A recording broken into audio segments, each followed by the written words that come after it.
Tenemos Biblias para, si quieren seguir la lectura, que sería muy bueno. Tenemos algunas Biblias para prestarles. Que no tenga y quiera una, levante la mano. La hermana Leticia se la va a dar.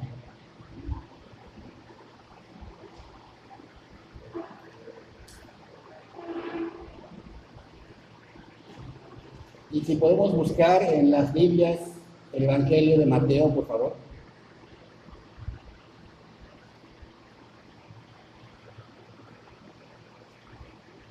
El Evangelio de Mateo es el Nuevo Testamento, el primero.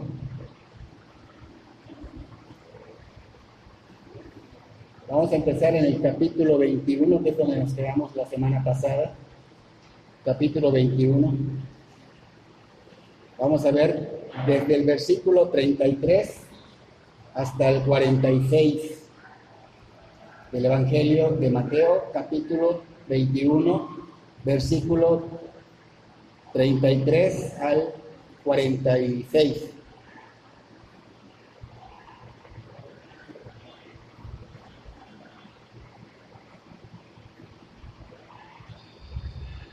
Antes de iniciar voy a hacer una oración, ahí sentados también, para que el Señor obre a través de la palabra. Señor, te damos gracias de nuevo por todo lo que haces en nuestras vidas.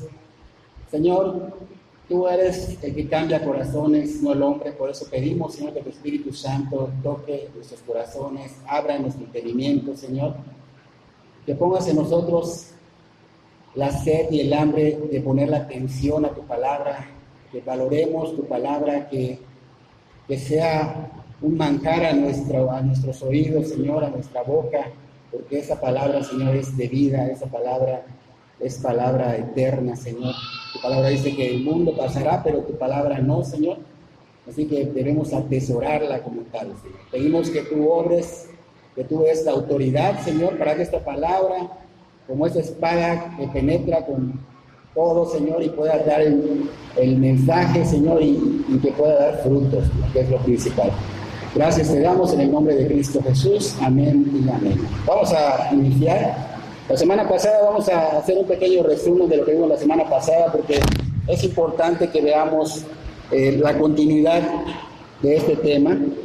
La semana pasada vimos sobre la autoridad del Señor Jesús y lo que Él anhela para nosotros. Los líderes religiosos quisieron comprometer al Señor Jesús, pero les salió mal. Les habían tendido una trampa, pero les salió mal y ellos fueron expuestos de alguna manera. El Señor no les contestó con qué autoridad Él estaba haciendo lo que estaba haciendo, que es dando la palabra, haciendo sanidades, haciendo milagros, limpiando el templo. Y ellos le habían preguntado que con qué autoridad lo hacía. Él no les contestó, porque ellos no quisieron reconocer de dónde venía el mensaje que Él estaba dando, de dónde venía el bautismo de Juan el Bautista, de dónde venían los milagros que Él estaba haciendo. Ellos no quisieron contestar que venía del cielo. Entonces el Señor dijo, pues tampoco yo les voy a contestar con qué autoridad hago esto, ¿no? Ellos quisieron evadir, pero lo que no pudieron evadir fue una historia que Él les contó, la cual reflejaba la condición de sus corazones. Reflejaba la condición de cómo estaban ellos totalmente desviados y cómo terminarían si ellos no volvían al camino, si no se arrepentían. Así que les dio en el ejemplo de aquellos cobradores de impuestos, les dio el ejemplo de aquellas personas que se dedicaban a la vida galante, y dijo, estos pecadores reconocieron que estaban mal. Ellos reconocieron que sus vidas desagradaban a Dios, pero ellos se arrepintieron. Sin embargo, estos líderes y fariseos que estaban escuchando no hicieron caso, dieron la espalda, y tristemente, pues, el Señor les va a volver a dar otra parábola para ver si ellos reaccionan, ¿no? En conclusión, dijimos que la semana pasada el Señor anhela de nosotros, vengamos no solo a escuchar la palabra de Dios, sino que anhela que nosotros realmente vivamos la palabra de Dios. Así que vamos a ver el tema de hoy, darle continuidad. Va a haber una historia, otra parábola, donde el Señor extiende su gracia a través de Cristo Jesús. Vamos a ver cómo Él sigue enseñándole a estos líderes religiosos la condición de su corazón, la condición de su desobediencia, y obviamente lo que vendrá si ellos no se arrepienten, lo que vendrá si ellos no vuelven al camino o a las sendas antiguas, ¿no?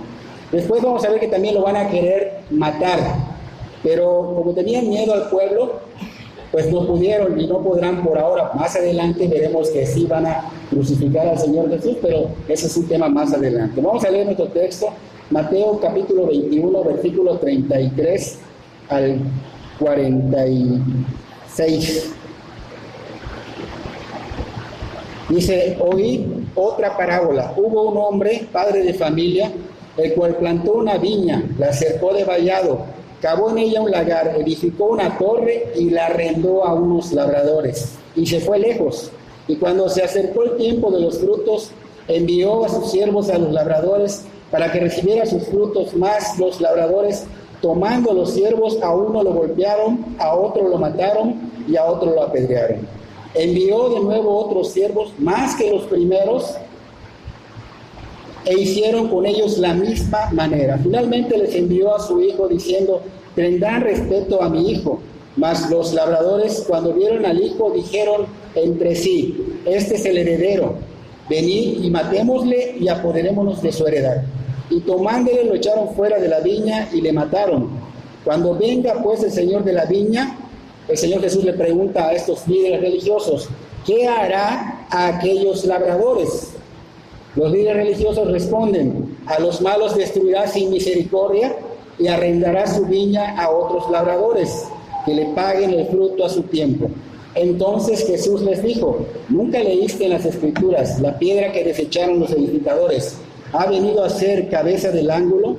El Señor ha hecho esto y es cosa maravillosa a nuestros ojos. Por tanto os digo que el reino de Dios será quitado de vosotros y será dado a gente que produzca los frutos de él. Y el que cayere sobre esta piedra será quebrantado, y sobre quien ella cayere le desmenuzará. Y oyendo sus parábolas, los principales sacerdotes y los fariseos entendieron que hablaba de ellos. Pero al buscar cómo echarle mano, temían al pueblo, porque éste le tenía por profeta. Entonces, el Señor está dando otra parábola, otra historia. La parábola es una historia que pretende dar una imagen a algo que no tiene imagen, para que pueda ser entendida de mejor manera. Y cada uno de estos elementos que acabamos de mencionar en esta parábola tienen un significado simbólico. Vamos a ver algunos de los elementos. Por ejemplo, allá en su lectura vemos que está el padre de familia, ¿no? Vemos que está la viña, vemos a los siervos enviados, vemos a los labradores, vemos al hijo del dueño y vemos a los otros labradores. Todos estos elementos tienen un significado simbólico. Por ejemplo, el padre de familia que plantó la viña, ¿a quién creen que representa? Representa a Dios. ¿Okay? La viña representa a la nación de Israel. Los siervos que envió el dueño de la viña para la cosecha representan a los profetas. Y los labradores representan al pueblo de Israel y a los líderes religiosos. El hijo enviado por el dueño de la viña representa al Señor Jesús, y los otros labradores representan a la iglesia actual. ¿Okay? Entonces, el Señor Jesús simbólicamente quiere que entiendan ellos y que entendamos nosotros, que quede bien claro, y por eso nos presenta una parábola, una historia. ¿Por qué? Porque los seres humanos somos más receptivos a través de las historias, como que se nos queda más a través de una historia. Entonces, en el Antiguo Testamento vemos que el Señor había establecido un pacto con el pueblo de Israel. Entonces vamos a identificarlo con esta historia. Ese pacto que hizo el Señor con Israel es como el padre de familia que plantó su viña. ¿Okay? Entonces, cuando Dios envía a sus profetas, ¿cómo responde el pueblo de Israel? Si lo asemejamos con la parábola que el Señor estaba diciendo, ¿cómo responde cuando el Señor manda a sus siervos a buscar los frutos? ¿Cómo responden los labradores? Es una comparación, ¿ok? Entonces quiero que pongamos, por favor, atención a esto, porque voy a resumirle algunas historias bíblicas para que podamos ver lo que Jesús está queriendo representar en esta historia, en esta parábola. No son fábulas, no son historias ficticias, no es un cuento chino, es la verdad absoluta, ¿ok? Entonces, si podemos ir a Primera de Reyes, que está en el Antiguo Testamento. Primera de Reyes, capítulo 18. y capítulo 19. No vamos a leerlo todo, solo quiero que estén allá y puedan seguir, al menos que vean el nombre de la persona que estoy mencionando y puedan seguir si acaso algunos versículos.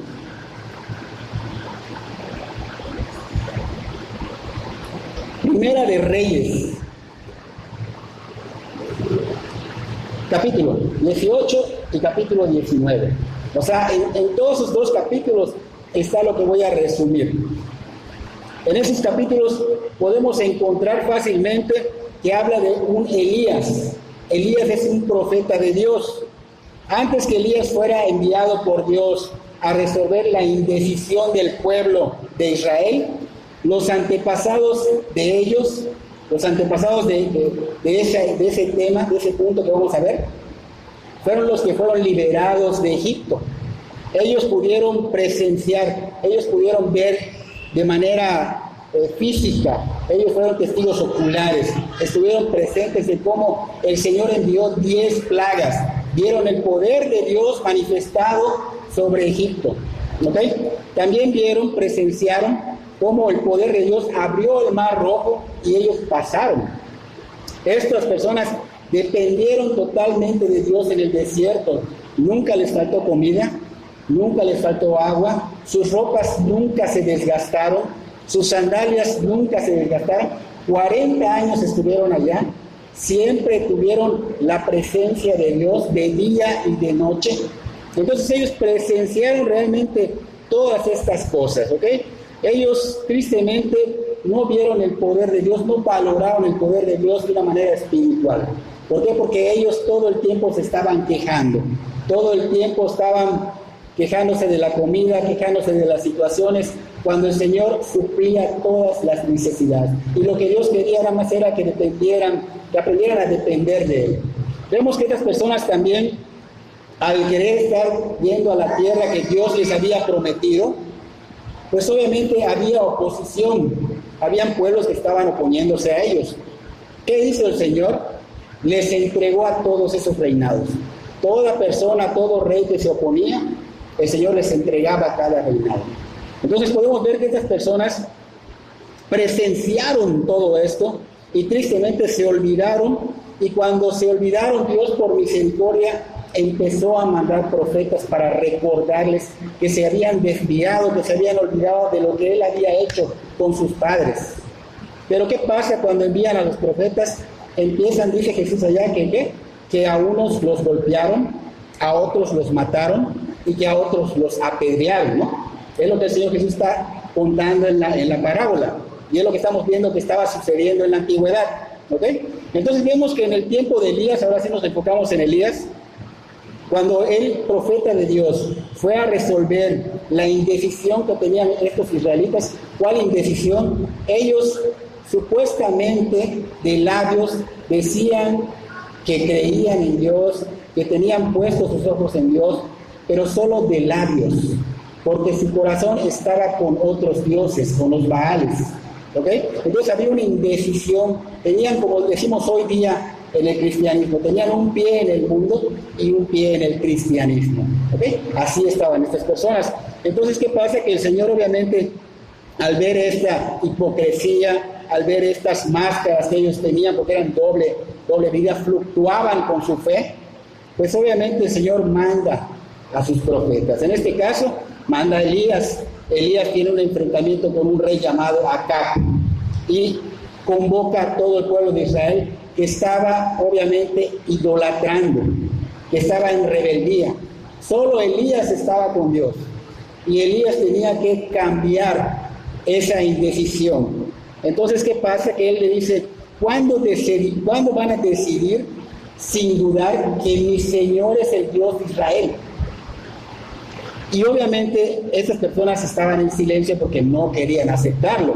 Entonces él le decía: si Baal es Dios, síganlo a él. Ahora, si mi Señor es el Dios de Israel, el Dios de ustedes, pues ya dejen de estar pensando en esos dioses.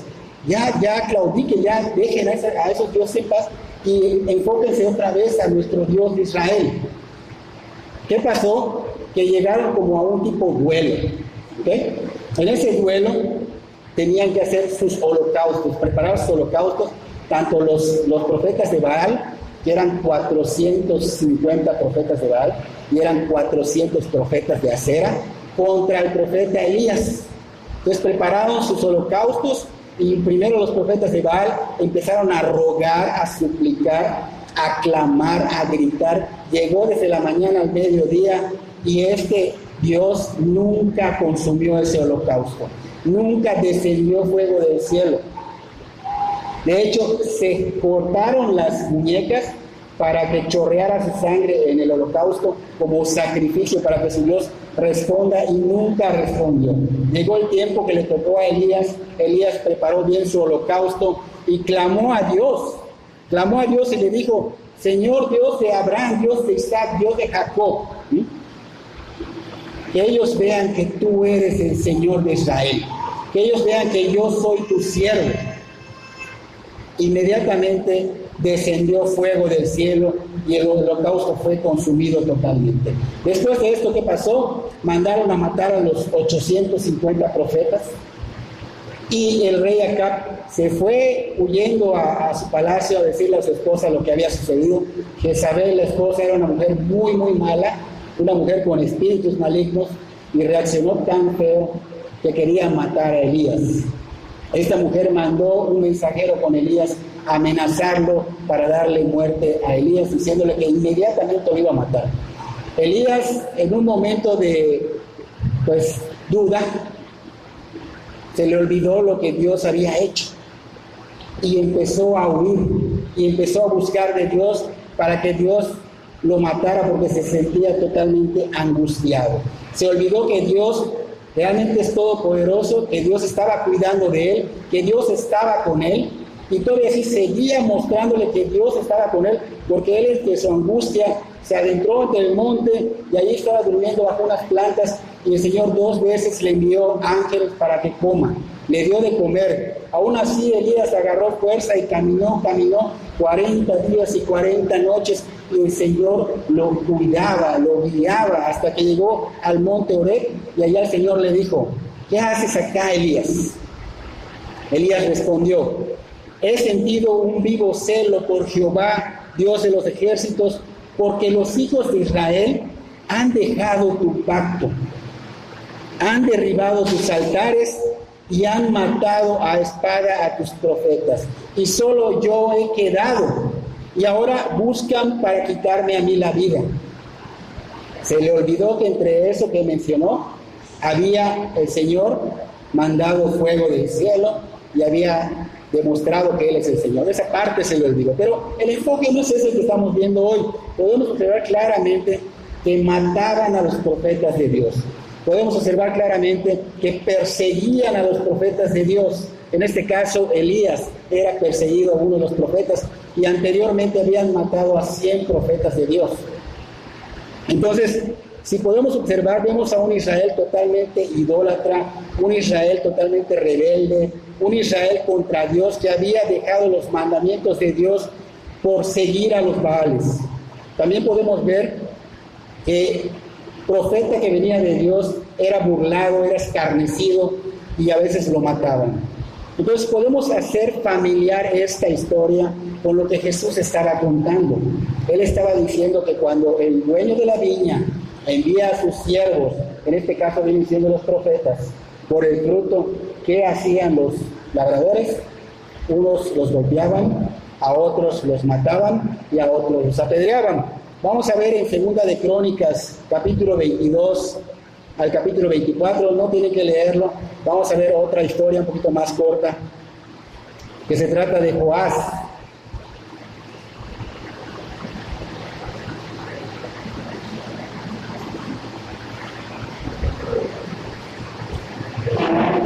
Estas historias son emocionantes, pasaron verdaderamente. Historiadores y esas personas que se dedican a buscar evidencias, no sé cómo le llaman, han encontrado cosas que revelan que fue verdad. Esta historia de Joás era un bebecito, ni siquiera tenía un año. Segunda de Crónicas, capítulo 22. hasta el capítulo 24, no lo vamos a leer, obviamente es muy largo. Pero Joás era un bebecito que fue librado de la muerte. Su abuela se llamaba Atalía, y esta Atalía había mandado a exterminar a toda su descendencia. ¿Por qué lo hizo? Porque mataron a su hijo Ocosías, que era el rey y era el padre de Joás, y al matarlo ella no quería que ningún descendiente más ocupara el reinado, sino ella quería reinar. Y ella mandó a matar, viste qué sangre tan fría, qué mala persona, mandó a matar a todos sus seres queridos. Pero a Joás lo escondieron. La esposa del profeta Joiada, que es el que vamos a hablar hoy, él fue el que la ocultó. Esta Atalía gobernó 6 años. En esos 6 años ella seguía dioses ajenos, hacía lo malo ante Dios. ¿Okay?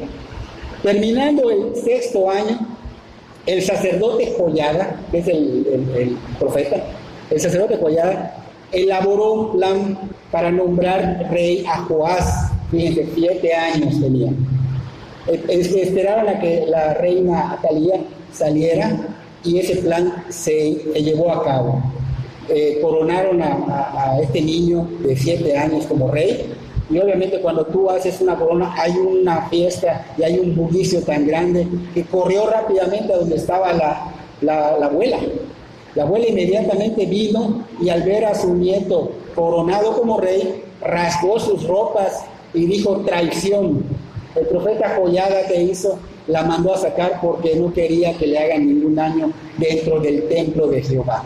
Entonces vinieron el pueblo de Israel y destruyeron al templo de Baal, donde se hacían ritos satánicos, y mataron al profeta de Baal en ese lugar, y afuera de ese lugar mataron a la abuela.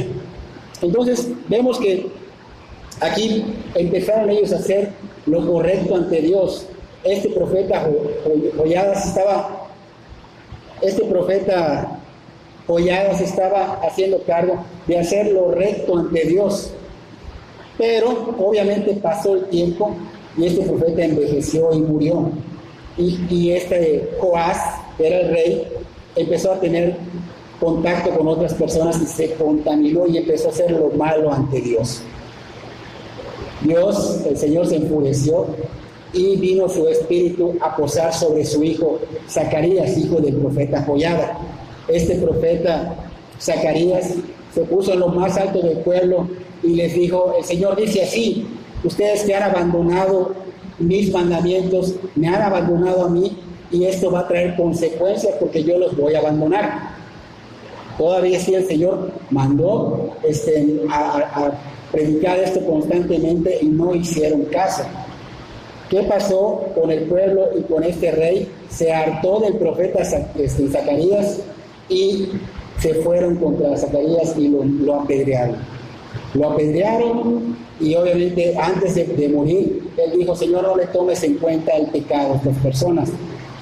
Él estaba lleno del Espíritu Santo. Cuando una persona está lleno del Espíritu Santo, podemos ver la misma imagen de este profeta Zacarías, como lo podemos ver más adelante con Esteban y como lo vimos con nuestro Señor Jesucristo, que cuando él estaba muriendo apedreado, tanto Zacarías como Esteban y como el Señor en la cruz, dijo claramente: no le tomes en cuenta este pecado.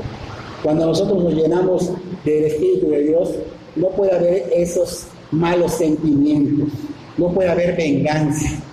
Y esta persona estaba haciendo esto, no tenía venganza. Él estaba obviamente molesto, pero ese celo divino, porque no seguían las cosas de Dios, pero no había esa venganza. ¿Okay?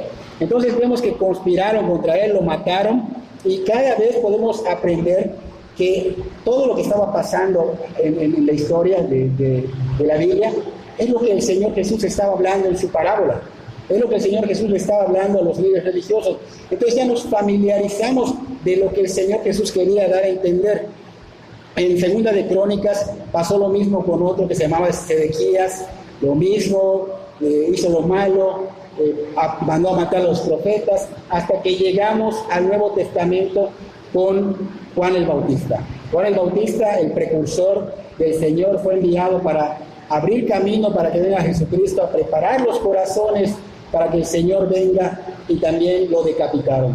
Y luego terminamos con ver al Señor Jesús en la cruz, que vino a salvar a la humanidad y fue muerto en una cruz, recibió la ira por nosotros. Entonces todo esto que estamos viendo era lo que el mundo, el pueblo de Israel estaba haciendo contra lo que Dios mandaba para salvarlos.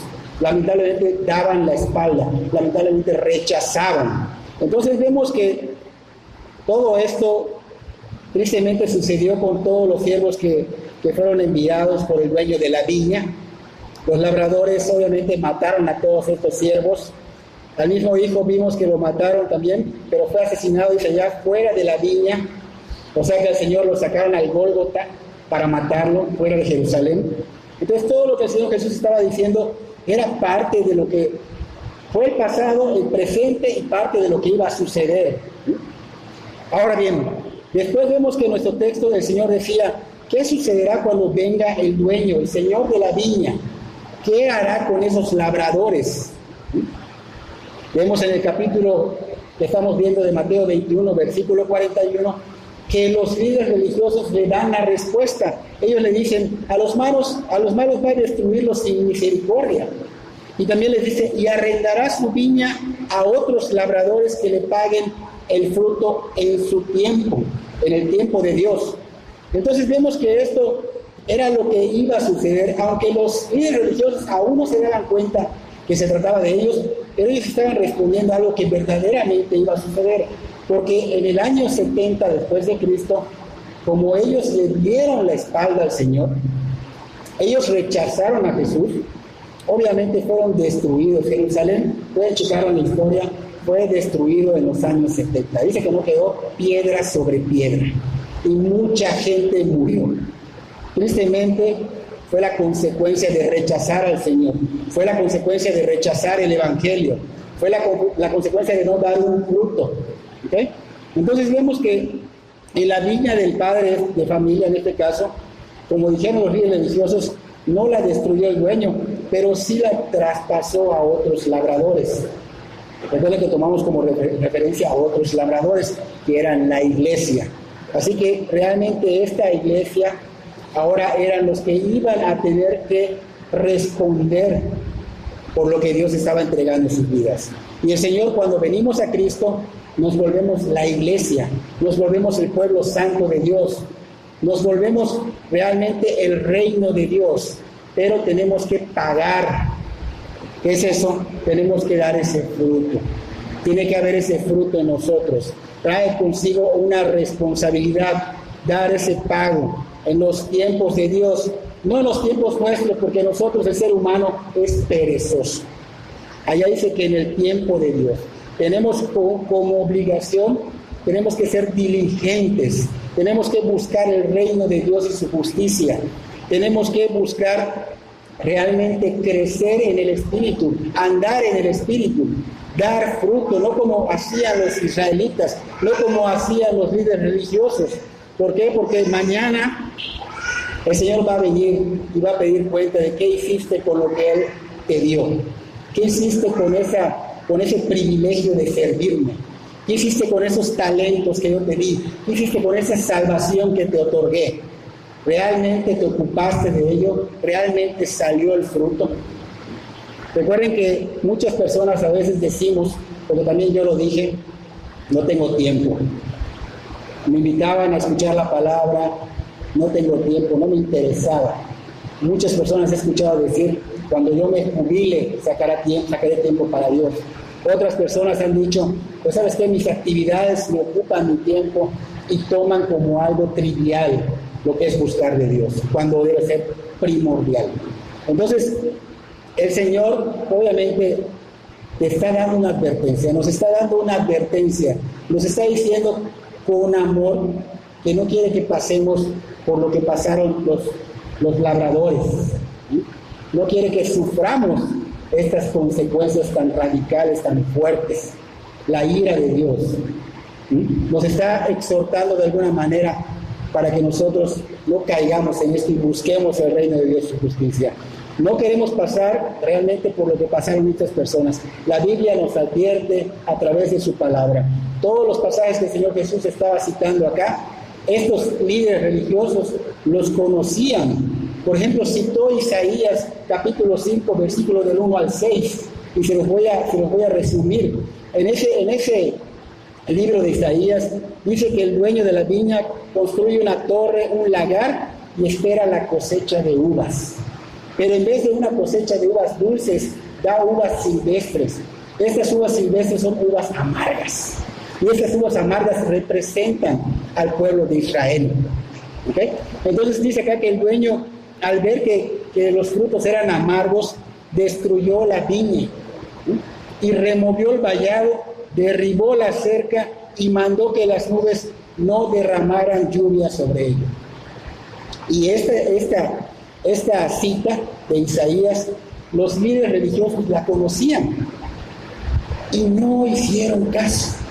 Nosotros, que tenemos todo el consejo de Dios, desde Génesis hasta Apocalipsis, que conocemos parte de las Escrituras, que es más fácil para nosotros, y aún más fácil porque Cristo ya hizo lo más difícil en la cruz. ¿Qué estamos haciendo nosotros? ¿Qué es lo que debemos hacer? El Señor usa todo esto para que podamos entender claramente el mensaje. No solo le está hablando a los líderes religiosos, nos está hablando a cada uno de nosotros. El mensaje es bastante claro. Si se rebelan contra Dios, merecen juicio. Y aunque dicen, yo ni me meto con Dios, o sea, no estoy ni en contra de Él, solo con el hecho de rechazar el Evangelio, estás rechazando a Dios. Solo con el hecho de no buscar de Dios, estás rechazando a Dios, aunque seas una buena persona. Dios esperaba fruto de estos líderes religiosos, esperaba fruto de Israel, pero no lo encontró. Y un poquito antes de esta cita que vimos hoy, el Señor mostró un milagro destructivo con una higuera que no tenía fruto, diciendo: esto es lo que va a suceder con Israel. Y esto es lo que sucedió en el año 70. Y aún todavía falta cuando el Señor venga a hacer juicio. Y si nosotros estamos escuchando estas palabras, aún estamos a tiempo. Aún estamos a tiempo. Esas personas que estaban rechazando al Señor Jesús, Jesús les dijo: ¿nunca leíste en las Escrituras la piedra que desecharon los edificadores ha venido a ser cabeza del ángulo? El Señor ha hecho esto y es cosa maravillosa en nuestros ojos. Por tanto, os digo que el reino de Dios será quitado de vosotros y será dado a gente que produzca los frutos de él. Y el que cayere sobre esta piedra será quebrantado, y sobre quien ella cayere le desmenuzará. Y oyendo estas parábolas, los principales sacerdotes y los fariseos entendieron que hablaba de ellos, pero al buscar cómo echarle mano temían al pueblo, porque éste le tenía por profeta. El Señor estaba siendo sincero con ellos, les estaba mostrando su pecado. No iba el Señor a participar en su pecado, es una enseñanza más. Es importante señalar el pecado, es importante porque podemos estar participando del pecado. Ahora, ¿cómo debemos hacerlo? Señalar el pecado a algún hermano, alguna hermana o algún conocido tiene que ser por amor, tiene que ser con intención divina, tiene que ser porque estás preocupado por él o por ella. No es para condenarlo, no es porque le tengo envidia, no es porque me cae mal, sino que si voy a señalar su pecado es porque quiero que vea realmente a dónde le está conduciendo el pecado, a dónde lo está llevando. Estos líderes religiosos les estaban mostrando su pecado y no quisieron escuchar. Cuando nosotros escuchamos nuestro pecado a través de las Escrituras, porque el Espíritu Santo obra, debemos escuchar, debemos arrepentirnos, que significa cambiar de dirección de vida. Si estamos yendo por acá y estamos pecando, debemos volver a Dios. Eso significa arrepentimiento. Debemos creer, que es depositar toda nuestra confianza en Dios y depender totalmente de Dios. De esa manera hay una conversión. si no hay ese arrepentimiento, si no hay ese creer, no hay esa conversión. Esa conversión es una metamorfosis, algo espiritual, que no viene del hombre. Yo no puedo convertirme por mí mismo. La palabra de Dios tiene poder, el Espíritu Santo la usa y de ahí viene ese arrepentimiento, esa fe y esa conversión. Es importante que si a estas personas Dios les estaba mostrando su error, nosotros veamos el nuestro. Veamos el nuestro y no seamos como esos líderes religiosos que cuando le dijeron su error, ¿qué hicieron? Se enfurecieron, porque cuando el Señor les dijo, nunca escuchaste o nunca leíste que la piedra que desecharon los edificadores ha venido a ser cabeza del ángulo, ellos se ofendieron, ellos se molestaron tanto que querían matarlo. Que no haya ese sentir en nosotros, no me quieran matar a mí, es la palabra de Dios que confronta, que no haya ese sentir. El Señor te está confrontando. El Señor estaba citando el Salmo 118. No estaba hablando tonterías. Estaba citando el Salmo 118, mostrándoles su pecado, mostrándoles que al rechazarlo les venía una condenación, un juicio venidero.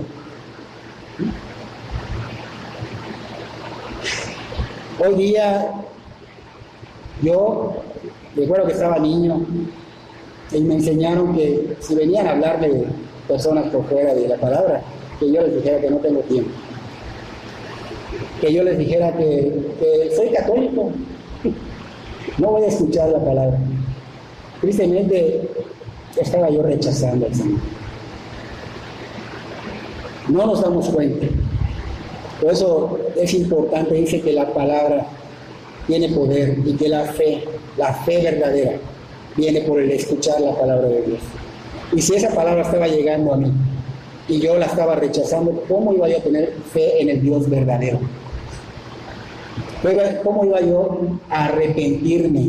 ¿Cómo iba yo a creer en Dios, a confiar en Él, si no escucho la palabra de Dios? Aunque no haya sido convertido aún, es importante, no tiene que ser acá, donde quiera que vayas, escucha la palabra, lee tu palabra, busca un lugar donde congregarte, porque nuestra alma va a vivir eternamente. Nuestra alma no es morimos y se pudre en mi cuerpo y ya estuvo. No, el alma va a morir por los siglos, va a vivir por los siglos, de los siglos, de los siglos y de los siglos. Y la palabra de Dios nos dice que si no tenemos a Cristo en nuestras vidas, si Él no ha sido nuestro Señor y Salvador, nosotros vamos a ir a un lugar de tormento. Un lugar de tormento. Y es bíblico, y te puedo decir que todas las profecías hasta el día de hoy se han cumplido de una manera perfecta, sin error, y se van a cumplir las que vienen, porque si se cumplieron todas estas, lo poco que falta, ¿cómo no se va a cumplir?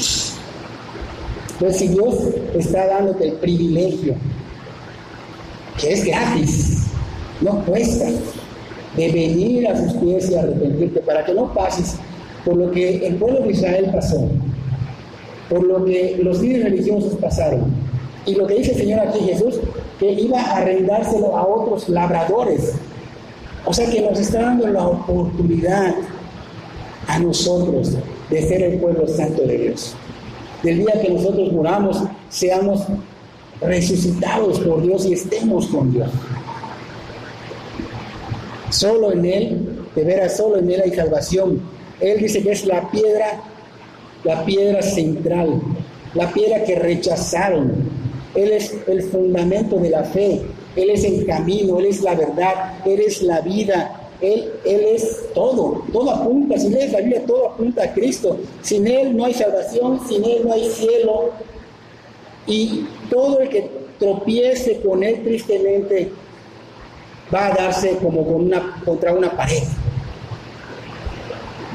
Todo el que esté en contra de Él dice que va a ser desmenuzado, va a ser aplastado por la ira del mismo Dios. Y la ira del mismo Dios fue, de veras, el Señor Jesús aplastado, pero no se ve físicamente.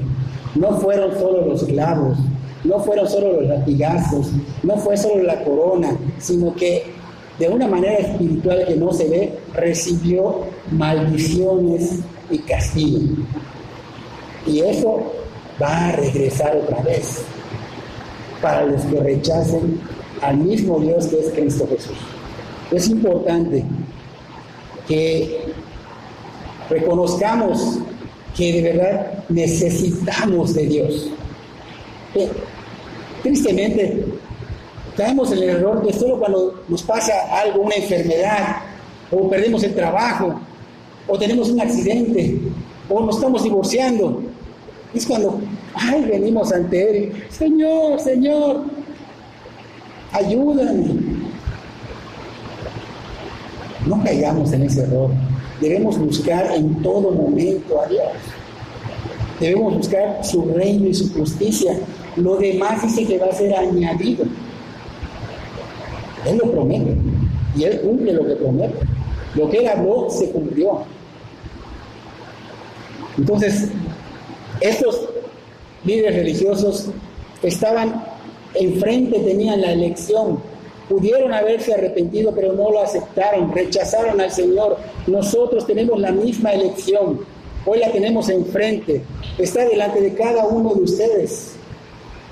Debemos elegir verdaderamente ser quebrantados por la palabra de Dios por medio del Espíritu Santo, para que podamos realmente venir humillados ante Él y pedirle perdón y que Él sea nuestro Señor y Salvador.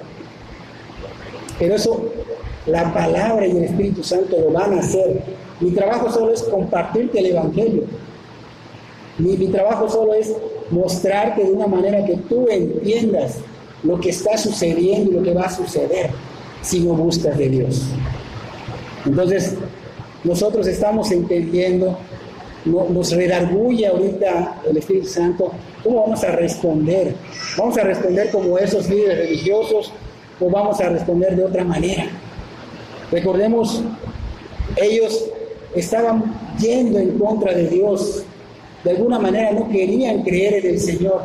Endurecieron sus corazones. No endurezcamos nuestro corazón. Creamos en Dios. Esto no se trata de tanto razonamiento. Esto se trata de escuchar, y la palabra tiene el poder de convencer. Y el Señor me da la autoridad si yo estoy viviendo la palabra y si yo estoy obedeciendo para que esta palabra llegue y haga efecto en ustedes. No yo, la palabra. Pero Él da la autoridad. Es Él el que habla a través de las personas que predican la palabra. Así que lo difícil ya lo hizo en la cruz. Él recibió el castigo que cada uno de nosotros merecíamos. Ahorita nos queda nada más decidir, elegir. ¿Qué elijo? A veces decía, yo la vez pasada, elegimos ser, no sé, desde niños nos inculcan y vamos estudiando, y de nuestros estudios vemos que nos gusta tal cosa, y elijo ser maestro, elijo ser doctor, elijo ser plomero, elijo ser lo que sea. Elegimos y lo hacemos.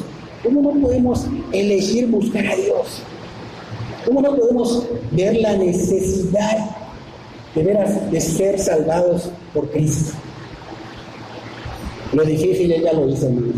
Que este mensaje verdaderamente toque sus vidas y busquemos a Cristo, que Cristo va a alumbrar las vidas de ustedes. Vamos a ponernos de pie para finalizar con una oración.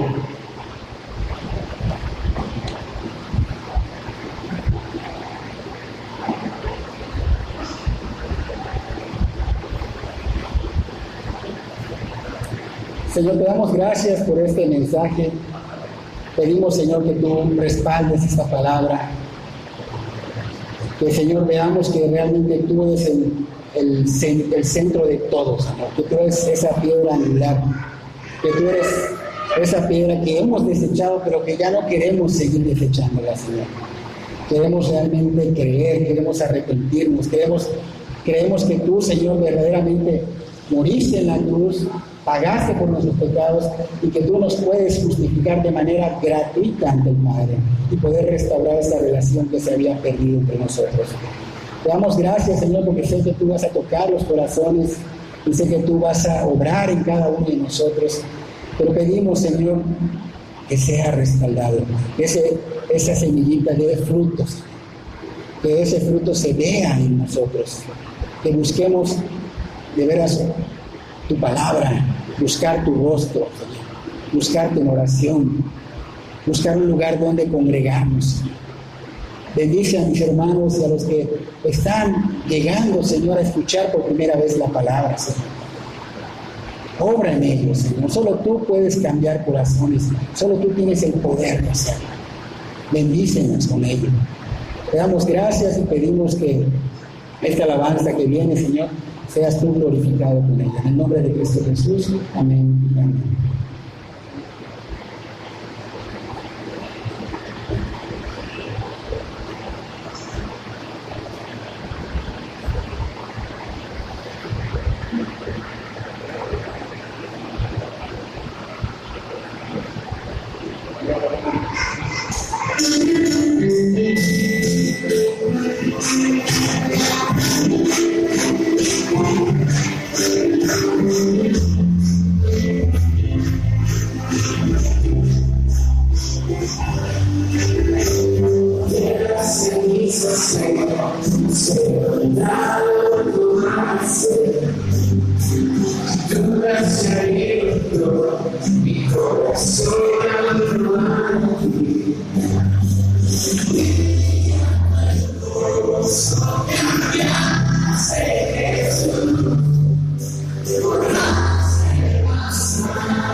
Somos